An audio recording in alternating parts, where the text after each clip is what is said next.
Today is the first of 3 videos on the 1987 Racket game, Into Africa. Racket was the budget arm of Hewson Consultants. The game was originally sold for less than £3. I got it in the August 1991 cover tape of Crash magazine. I shall pass you over to Professor Caine, who shall introduce you to the country. My name is Caine, Professor Caine, and this is the land of the Cthulhu. Not a lot of people know that, so I have prepared a small film to show you all about it. Roll film. Before we look at the map, let's look at the key of the map. A grey square represents mountains. Mountains block vision, but you can sort of see around them. A dark green square is a jungle. Jungles block vision, but you can see mountains over the top. A orangey square is a hill. These slow you down slightly, but you can drive over them. Yellow squares represent the desert. You can see over the desert it gets very hot and thirsty. A black square is a cave. Caves are where you might find pieces of the map. A light green square is scrubland. Not particularly interesting, but you can see it. Dark blue is a water hole. Here's where you can fill up your water supplies. A pink square is a village. You can recruit chiefs here or to get food. Light blue square is a mission hut. You get food here and petrol. Red and light blue is a warden station, food, petrol and a radio. And finally, a red square is a radio hut. These are numbered and named. These are useful for navigation. The land of the Cthulhu. Surrounded on all sides by near impassable mountains, the land of the Cthulhu people is little travelled by outsiders.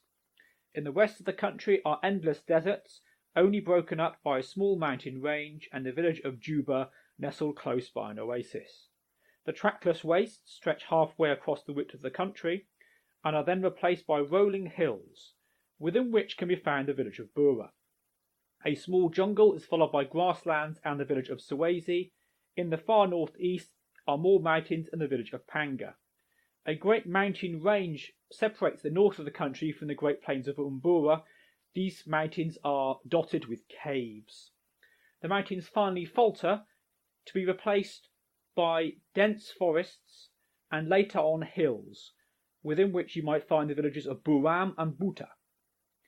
A smaller mountain range then runs all the way south to the frontier with the troubled land of Zembala.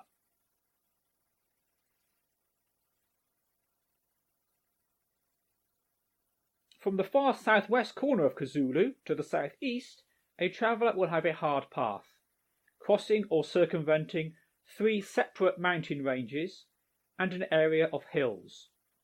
Little food or shelter can be found here, at least until one finds a warm welcome at the village of Bria in the far southeast of the country. Bria is known for its spectacular views of the Milima Mountains.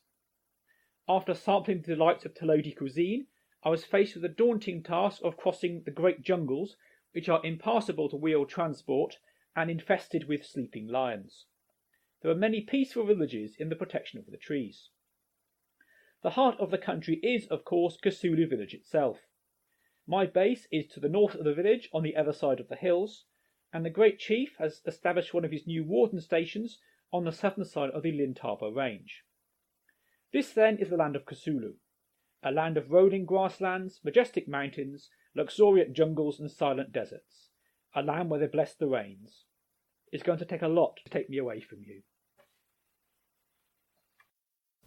Doctor of the Dunes, starring Dr. Awari with Mobutu. So Dr. Awari, her strength is the red bar at the top. She has no petrol, food and water. She starts off in the desert in the extreme north of the map. We've now rotated and now looking southwest. And we're going to start moving in a bit. So there's mountains to the north, in the desert. Desert is surprisingly rather hot. So our first job as the doctor is to find the medicine. It's now night. Night goes purple, you can't move further. A new day has dawned. In the distance we can now see the village. Let's get some water, top up with water first. Here's some water. And here is the village of Juba with the medicine. We find a syringe of vaccine and some food. We now switch to Nabutu the guide. This is now day 1. Nabutu has got petrol and food because he's now driving a jeep. So the reason we do this is it will take Dr. Awari a very long time to walk out of the desert. Days and days and days, and then even further to trek across the whole of the country to find the chief. So what we're going to do is take Nabutu the guide to meet her in his jeep, and then they're going to swap over. The advantage of having a jeep is that when night falls, you can carry on moving. You can't move. Nobody can move through wild animals. Jeeps cannot move through water, mountains, or jungles. But otherwise, you can just keep going. At a certain point, you'll stop. However, every day you will slowly lose petrol. If you run out of petrol, you can't move the jeep anymore, and you can't go and get more petrol unless you're actually in a jeep. So I'm using the map I've created earlier. I found a shortcut to the desert. So it's now night, but I'm still driving. At a certain point, night will stop. There will be an annoying sort of squeaky noise.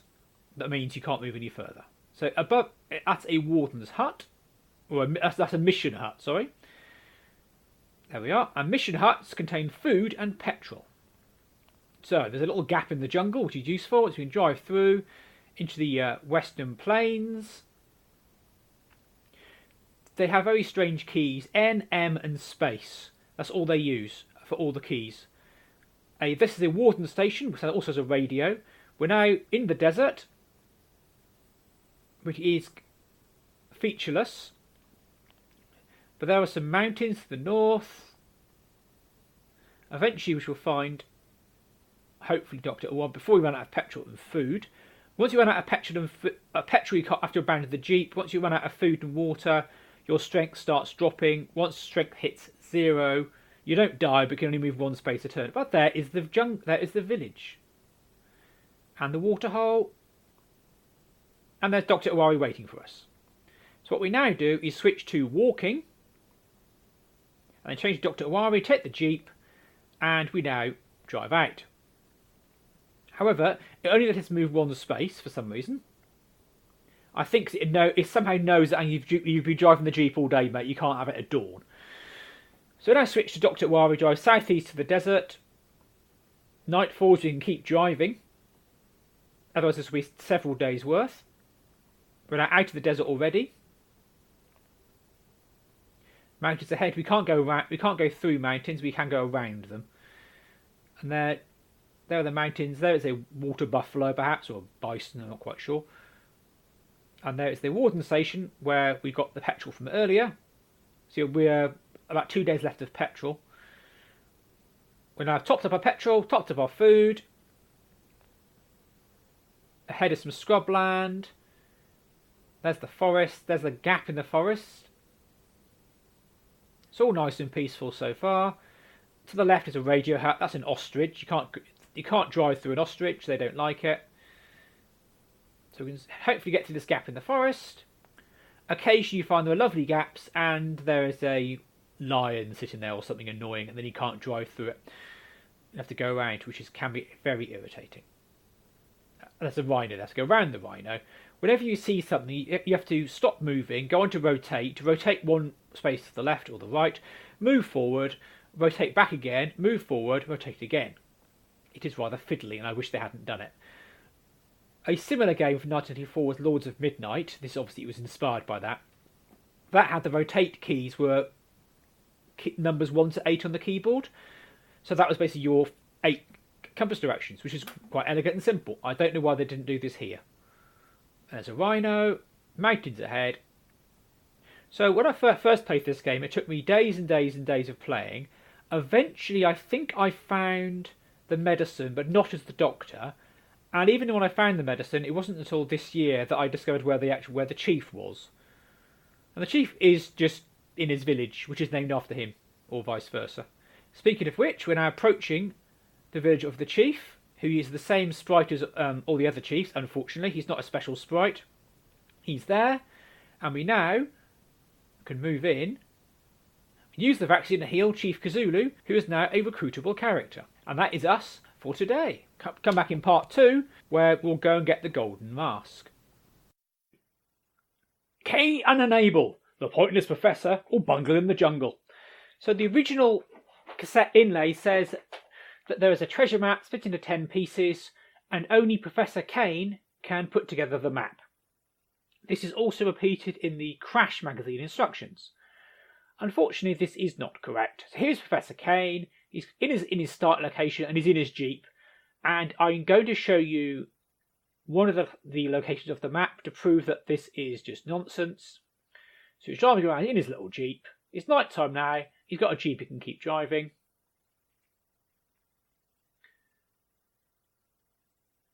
So it says he puts together the map and then gives it to the warden, who then goes and gets the mask. This is not true. So we're going to walk now into the jungle and find the first piece of the map.